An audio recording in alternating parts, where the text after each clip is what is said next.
Today we're going to be looking at how to compare fractions with different denominators.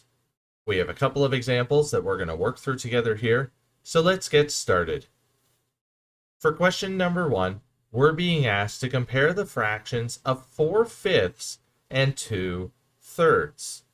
Now, in order for us to compare fractions with different denominators, as we can see up top highlighted in yellow, we're going to need to rewrite the fractions with common denominators, and then we can compare the fractions. So for question number 1, and for all of the problems in this video, for us to find common denominators, we're going to multiply the value of our denominators. And when we multiply our denominators of 5 and 3, we get 15.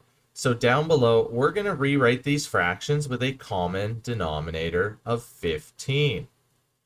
Now for our numerators, we need to make sure that we keep these fractions equivalent, meaning that we need to do the same thing to our numerator up top that we had to do to our denominator in order to get the common denominator of 15. For the first fraction, we had to multiply our denominator of 5 times 3 in order to get 15, so we're going to do the same thing to our numerator up top.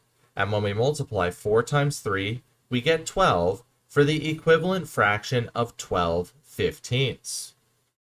Now for the second fraction, we had to multiply our denominator of 3 by 5 in order to get 15. So we're going to do the same thing to our numerator up top. And when we multiply 2 times 5, we get 10 for the equivalent fraction of 10/15. And now we can compare the fractions. So we're going to compare the value of our numerators. And here, obviously 12 is greater than 10. So that means that the fraction of 4/5 is greater than 2/3. Now moving on to question number 2, where this time we're being asked to compare the fractions of 5/7 and 4/5. So remembering that what we need to do here is we need to rewrite these fractions with a common denominator. So we're going to multiply the value of our denominators here. And when we multiply 7 times 5, we get 35.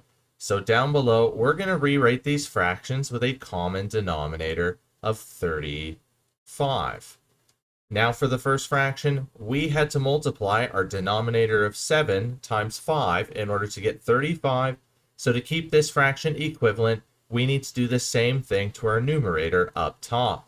And when we multiply 5 times 5, we get 25 for the equivalent fraction of 25/35.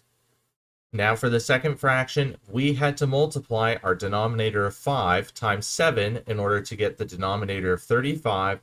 So we're going to do the same thing to our numerator up top. And when we multiply 4 times 7, we get 28 for the equivalent fraction of 28/35. And here, obviously 28 is greater than 25. So that means that 5/7 is less than 4/5.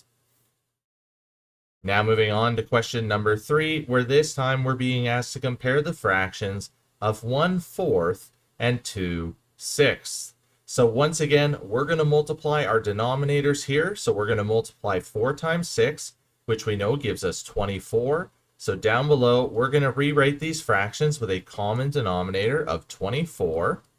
And now for our numerators for the first fraction, we had to multiply our denominator of 4 by 6 in order to get 24.